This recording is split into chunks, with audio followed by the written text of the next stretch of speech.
Саламатсыздар урматтуу телекөрүүчүлөр, эфирде объектив көрсөтүүсүнүн кезектеги чыгарылышы. Бүгүн биз кош бойлуулукту пландаштыруу тууралуу сөз кылалы деп турабыз. Студиябыздын коногу адамдын репродукциясы боюнча илимий борборунун поликлиникалык бөлүмүнүн башчысы Мукаева Фатима Жумабаевна келип отурат. Саламатсызбы? Студиябызга кош келипсиз, Фатима айым. Алгачкы эле сурообуз, ушул кош бойлуулукту пландаштырууда эң биринчи эмнеге көңүл бурушубуз керек? Саламатсыздар. Бул кош бойлуулукту пландаштыруу деген бул өтө маанилүү этап деп айтсак болот. Аялдын кош бойлуу учурундагы бул жерде сөзсүз врачка кайрылып, пландаштыруудан өтүш үчүн врач менен кеңешип, керектүү анализдерден өтүп, керектүү специалисттерден консультация, кеңешпелерди алып, бул пландаштыруу бул каалаган баланы сүйүп төрөйм деген баланы пландаштырышат. Пландаштырууда эненин ден соолугу биринчи орунда турат. Эненин ден соолугу мыкты болсо, ошол энеден төрөлгөн баланын ден соолугу да жакшы. Бул болсо биздин коомдо өтө маанилүү, өтө пайдалуу нерсени алып келет. Анын пландаштыруу мезгилинде врачтын көзөмөлүнөн өтүп, тийиштүү анализдерден өтүп, убагында азыр илим боюнча аныкталган нерсе 3 ай 4 айга чейин боюнда болгонго чейин ошол жаш эне болчу кыз же келинби 3 ай 4 ай мурда фолиевая кислота деген бизде аминокислота бар, йодид калия деген бар. Ошону дозасын врач менен кеңешип, ошону витаминдерди, аминокислоталарды убагында кабыл алыш керек. Анткени именно ушул аминокислота менен микроэлементтер баланын ден соолугун, эненин ден соолугун камсыздайт. Анан биз билебиз, что ушул энеден жакшы бала төрөлөт, ден соолугу бекем. И аял төрөттөн кийинки мезгилде ден соолугу дагы, үйүндө дагы өзүн жакшы алып жүрүп, баласын бакканга да мүмкүнчүлүгү көп болот да. Пландаштыруу деген бул жолдошум менен эле сүйлөшүп, мен мына төрөйм 2 айдан кийин же 1 айдан кийин пландаштыралы, боюмда болсун дегенде эмес. Бул медициналык жакта пландаштыруу көп нерсени камтыйт да. Эгерде мисал алсак, ошол жаш кызда жүрөк, кан тамыр системасынын оорулары болсо, же бөйрөктүн өйнөкөт оорулары болсо, же болбосо кандын аздыгы, кан аздуулук деп коет, гемоглобиндин өтө төмөн баскычтарын көрсөтсө, анда ошолордун баарын убагында врачтардан көзөмөлдөрүнөн өтүп, например, мисалы кардиологдон өтүп, гематологдон консультация алып, убагында дарыланса, врачтарга да жеңил болмок. Биринчи учурда ошо кош төрөйм деген жаш келиндин ден соолугуна мындай зыян келбейт. Рахмат, жогоруда да айтып кеттиңиз, ушул дарыгерден эрте көзөмөлдөн өтүшсө, ошо эне болгонго да жеңил болмок депчи. Азыркы учурда ошо биздин энелерибиз көбүнчө эмнеден ката кетирип атышат, эмнеден жаңылыштык кетирип атышат? Мен азыр өзүмдүн иштеген жерим боюнча айта кетсем, биз Кыргызстандын бүт региондорун кабыл алабыз. Биздин центр репродукцияда эч качан пациентти кабыл албай койгон же мындай ошо жүйөлүү маселелер менен келген пациентти жөн эле кетирип жиберген учурлар такыр болбойт. Бизде аялдардын эң мындай кемчилиги биздин Кыргызстанда пландаштыруу, баланы пландаштыруу аз процентти көрсөтөт да. Көпчүлүгү ошо бир эле жаш келин 1 жылда 2 жолу төрөгөн учурлар да болот да. Например, жылдын башында январда бир баланы төрөсө, декабрда ошол эле жылы кайра дагы бир баланы төрөгөн болот. Ошол жаш келинде эч кандай ден соолук болбой калат да андачы. Анткени баланы эмизиш керек, өзү дагы төрөттөн кийин калыбына келиш керек, ден соолугун келтириш керек. Анан еще дагы боюнда болуп калса, энеде эчтеке калбайт, потому что баланы эмизет, боюнда бар бала азык талап кылат энеден. Ошондо тиги коомдагы баласы дагы ден соолугу көп жакшы болбойт, боюнда бар баласы уже өрчүшү жакшы кечеңдеп же ар кандай патология туш келиши мүмкүн да. Ушундан көп жаңылыштыктар кетет. Бул жерде эң биринчи контрацепция жолу, ошону туура пайдалануу, аны туура пайдаланыш үчүн сөзсүз түрдө акушер-гинекологдун көзөмөлүндөн жок дегенде кеңешме алышы керек да. Көрсөтмө, кеңешме, ошону туура пайдаланса ар кандай ден соолукка зыян келтирүүчү да оорулардан сак болмок. Контрацепция жолу азыр бизде Кыргызстанда өтө кеңири колдонулат. Ар кандай түрлөрү бар. Аны биз ошо консультация учурунда бар көрсөтмөлөрдү беребиз.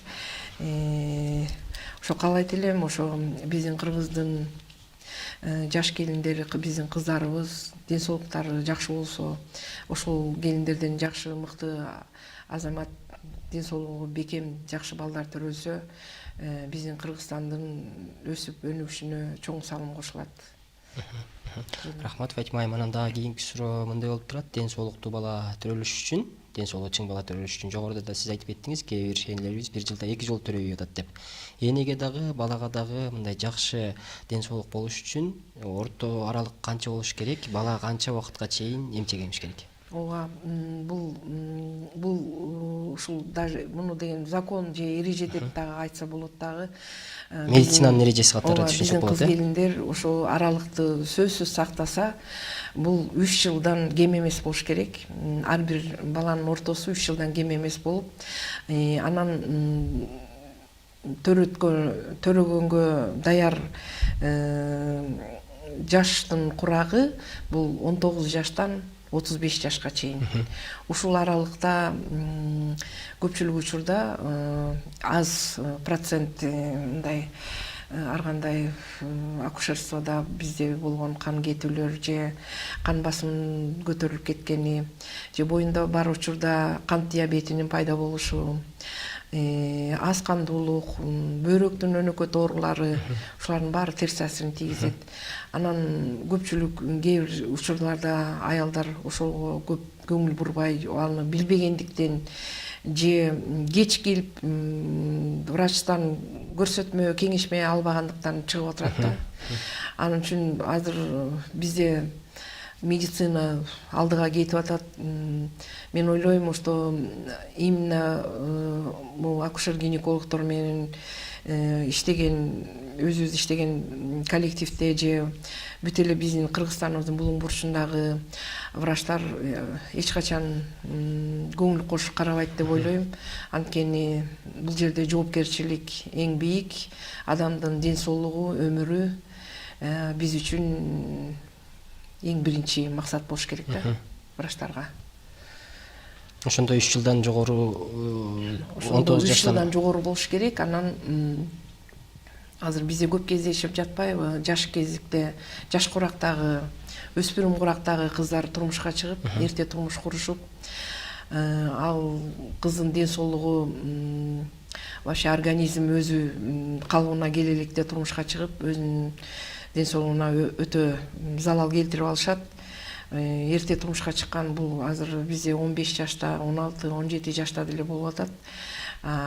Мисалга айтсам, февраль айында мага 14 жаштагы кыз келип нарындан боюнда бар экен. Ошол кызды аман эсен кесардык жолу менен төрөтүп алдык. 14 жашка июнда толмок да, 22 жылы. Ошондо ошол кыз 7 класста окуган эле кыз экен. Бул деген зомбулукка кабылган кыз. Биз бардык аракеттерди жасадык. Кыз аман эсен баласы менен чыгып кетти. Фатима айым, ушул жерден сөзүңүзгө тактоо киргизейин деп турам. Анткени бизге 18 жашка чейинки кыздарга турмушка чыгууга мыйзамыбыз жол бербейт да. Анан ал кыз ошол зомбулукка кабылган, бирок үй бүлөсү жок. төрөп атат, ооба ошондой. Бул жерде ошол ушундайлар көп катталабы же булар катталат сөзсүз түрдө. мындай учурда эмне кылыш керек? Мисалы үчүн бизге 14-15 жаштагы боюнда бар кыздар келсе, ал сөзсүз түрдө апасы менен же бир туугандары, жакын тууганы менен келет. Ал жерде сөзсүз түрдө биз жанагы милиция органдарында иштеген атайын ар бир больницага бөлүнгөн, территория боюнча бөлүнгөн милиция органдары иштешет. Ошолор менен иш алып барабыз төрөгөнгө чейин. Төрөгөндөн кийин дагы уже ал биздин больницадан кеткенден кийин ошол милиция органдары көзөмөлүндө болот. Бул дагы бир суроо. Азыр эң көйгөйлүү маселелердин бири десек болот. Анткени эне болчу адамдан балага жана эне болчу адамдын өзүнүн жанагындай оорулар боло турган болсо, же тукум кууган оорулар боло турган болсо, ал ошо өзүнүн баласына өтүп кетпеш үчүн кандай нерселерди жасаш керек, алдын алса болобу деген ушундай көп катталат да. Бул жана айтып кетпедимби, медицинада биздин профиль менен өсүп өнүгүү күч алып жатат, илим өйдөлөп алдыга жылып жатат. Ошон үчүн мен айтайын дегеним ошо энелер көңүл буруп атабы деген маселени ойлойм. Ошол мисалы Бишкек шаарында баардык тең билишет. Бишкек шаарында сөз жок.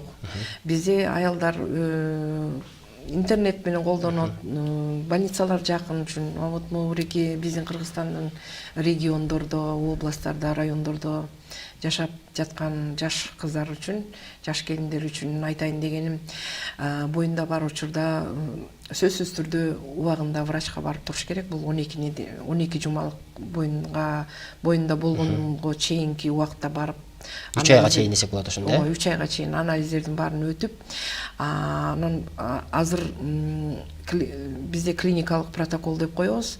Биздин саламаттык сактоо уюмунда ошол жакында чыгат, буюрса, ошону күтүп жатабыз. Ошол протоколго кирди. Бул деген скрининг деп коет. Скрининг деген сөз бул эң майда, кандай десем, дыкаттык менен изилдөө десе да болот да. Болочок баланын өрчүп өнүгүп атканын, ал жерде патология жокпу, кемтиктер жокпу. Сөзсүз түрдө ошол кемтиктер эненин боюнда учурда төрөлө элек баланын баш мээсинде, жүрөк системасында, башка органдарында, даже колу буттарында дагы болот. Ошону убагында аныкташ үчүн ошо скрининг деп айтылат да. Биринчи скрининг 12 неделяда жүргүзүлөт, экинчи скрининг болсо 19-20 неделяда жүргүзүлөт. Бул иштерди бизге менин өзүмдүн иштеген мекемемде бизде генетик врач бар, Гүлзар Сейитбековна Давлатова деген эң күчтүү генетиктердин бири Кыргызстанда.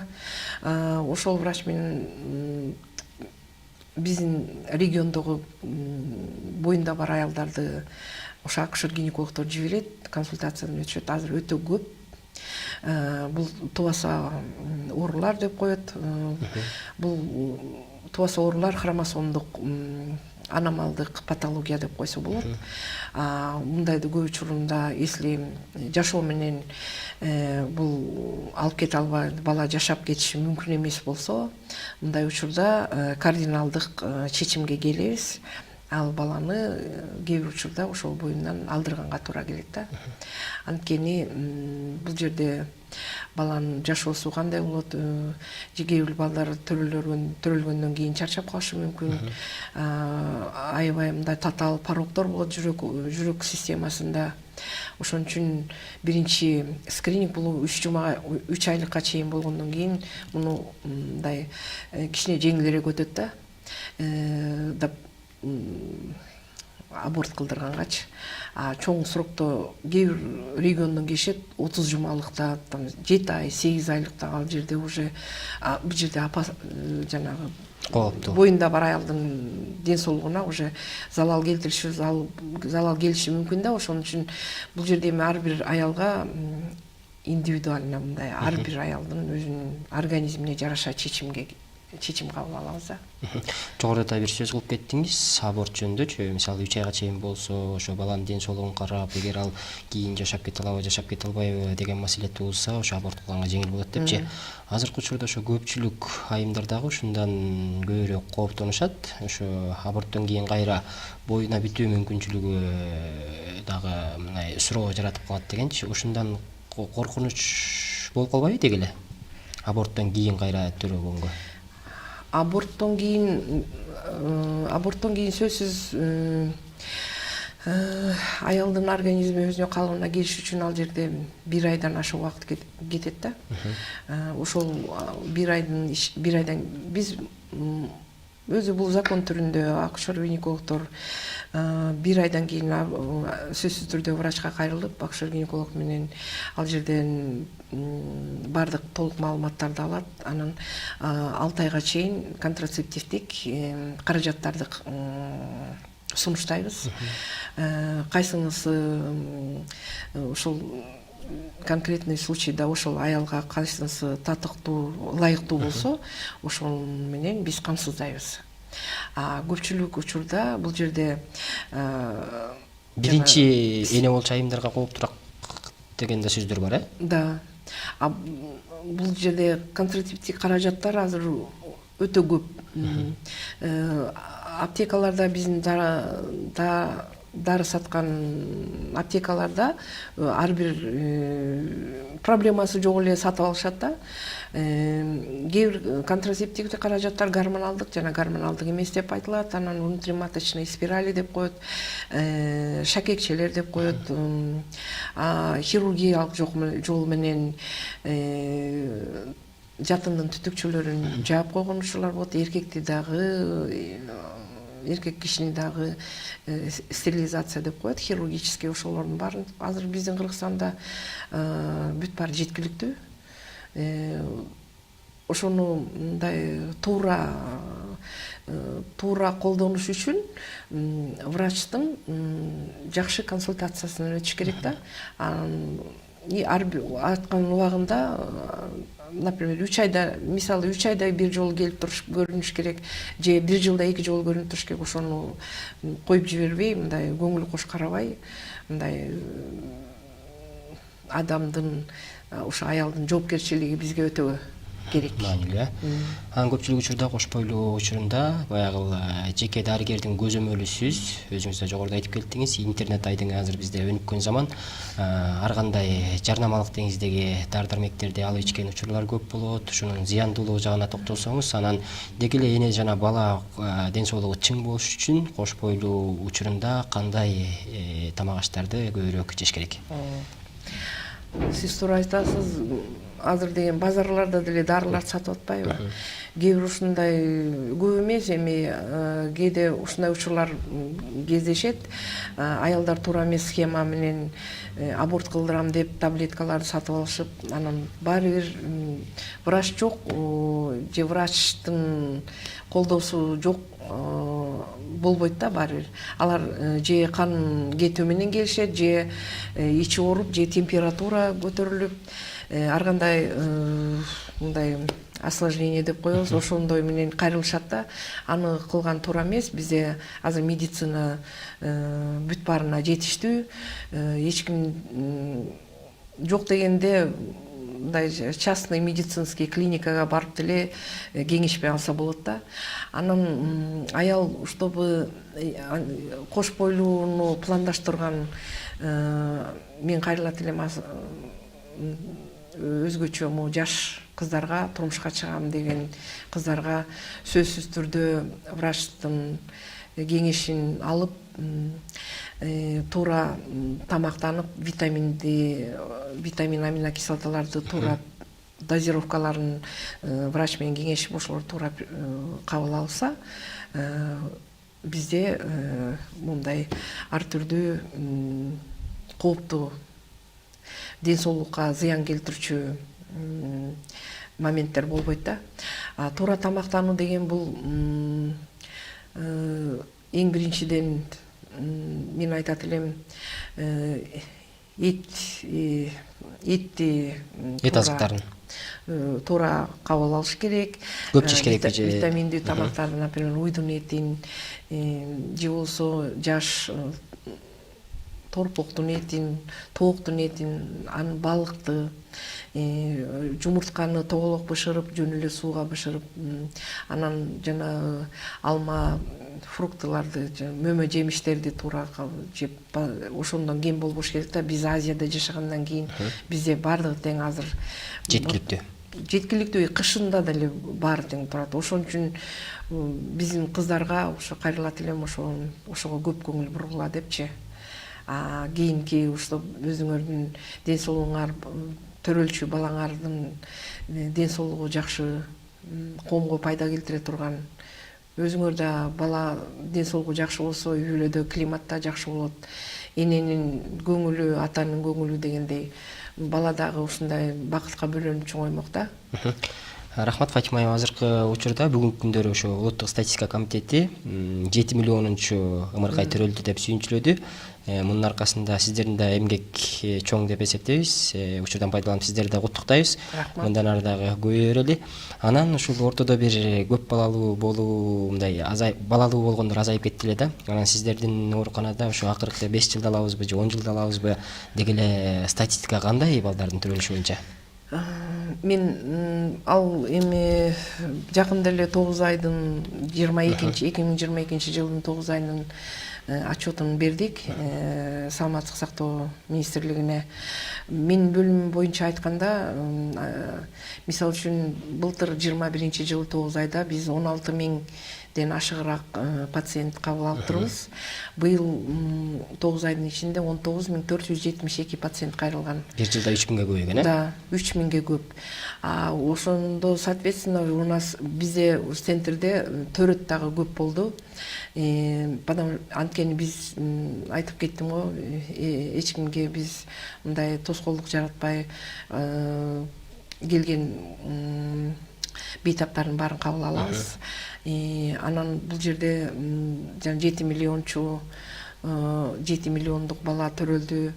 Вот бүгүн төрөлдү деп интернетке чыкты. Бүт кыргыз элинди куттуктайм. Биз дагы эле ушул жол менен жакшынакай болуп, өлкөбүздү өстүрүп, ушундай сыймыктанган жакшы өлкөлөрдүн бири бололу. Бул боюнча биз дагы көп жумушту аткардык. Бизде жана каттоодо турган боюнда бар жоң суруктогу пациенттердин баарын бүт эмелерин, фамилияларын, жашаган жерин, телефондорунан бери жазып, күн сайын саат 7-де, эртең мененки 7-де Саламаттык сактоо министрлигине берип турдук маалыматты. Анткени бүт Кыргызстандын бул баарыбызга тиешелүү маанилүү нерсе болгон үчүн биз дагы буга катыштык. Ошол бүгүн уже ошондой жакшы жаңылык болуптур. Сизди да куттуктайм. Ошол. Рахмат Фатима айым, убактыңызды бөлүп эфир соңуна чыкты.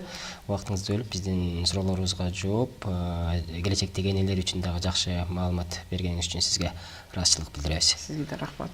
Урматтуу эле көрүүчүлөр, бүгүнкү көрсөтүүбүз ушу менен аяна чыкты. Эмки эфирлерден көрүшкөнчө саламатта туруңуздар.